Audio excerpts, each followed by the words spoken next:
Ito ang tinaguriang Red District sa Angeles City sa Pampanga. Binubuhay ng mga nagpapatay sinding ilaw sa gabi.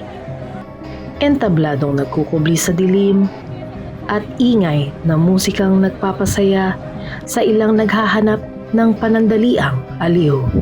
Sa likod ng maingay at magulong espasyong ito, nakahanap ng ilan nating mga kababayan ang kasagutan sa kumakalam nilang tiyan sa makamundong mundo ng kabaret. Ito'y kwento ng isang babae, tulog sa umaga, gising sa gabi.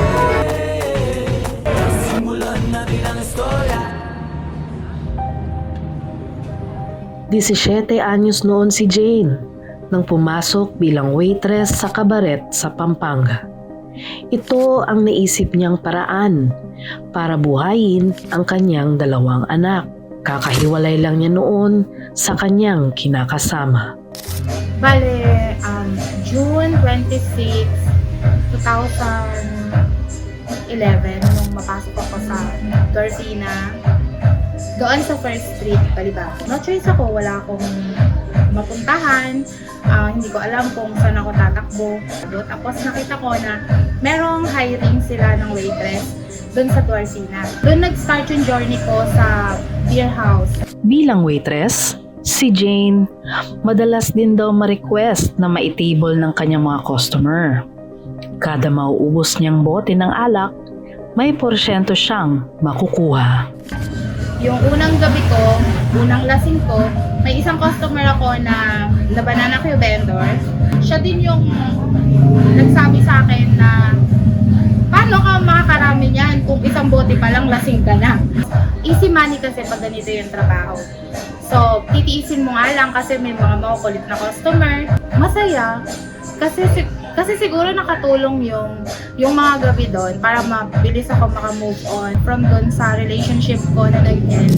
Mula sa simpleng pag-table-table, kalaunan, dahil sa tindi ng pangangailangan, si Jane mas natutunang kumapit sa patalim.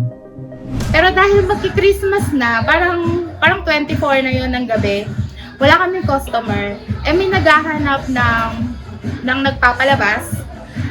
So parang nag-volunteer ako kasi desperada ako kasi wala akong pera, wala kaming panghanda ng Pasko.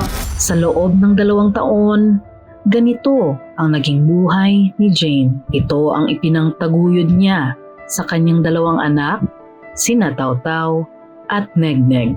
Kumbaga maaga akong nagkaroon ng pamilya kasi siguro naghahanap ako ng atensyon from ibang tao. Parang ganun dun sa tatay ng mga anak ko. Sa dike na ito sa Pampanga sila noon tumira. Dito sa part na to, ito yung dating bahay namin.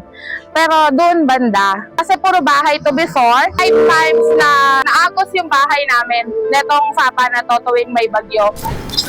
Manakan po namin siya. Kahit po na pasaway kami, tapos pinagtsatsagaan niya po kami.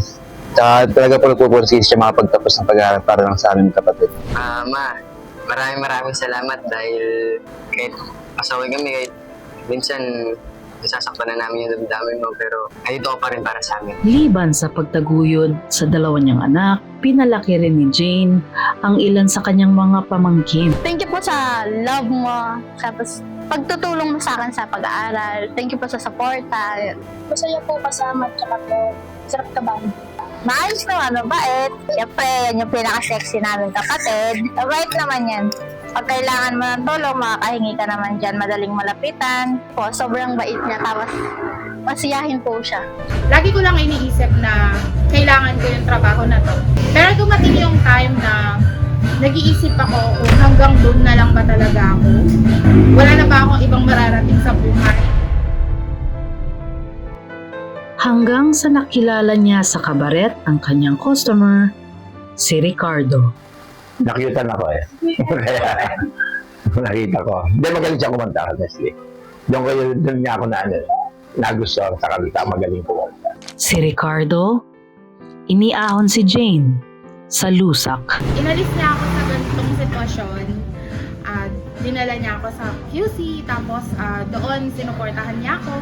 Tanggap din ni Ricardo ang kanyang nakaraan, pati na ang kanyang 2 anak. Ito naman, in-order ko yan, gift ko yan sa kanya nung anniversary namin. Tapos ginawa ko talaga yan. Tinulungan ako ng mga bata kasi diamond art yan medyo matagal siya gawin. Pero natapos din naman namin. Mula sa madilim niyang mundo, unti-unting tinahak ni Jane ang liwanag. Pinag-aral siya ni Ricardo. Kumuha si Jane ng kursong Bachelor of Library and Information Science habang ginagampanan ang kanyang papel bilang isang ina at asawa.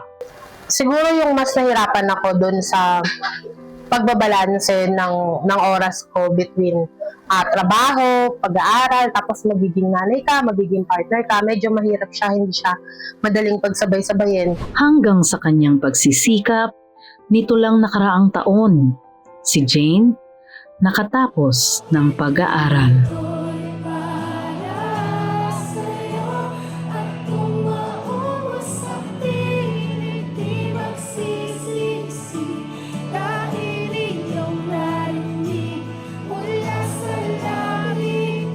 Kung noon, nabuhay si Jane sa maingay, madilim at magulong mundo ng kabaret, ngayon, umiinog ang kanyang mundo sa katahimikan.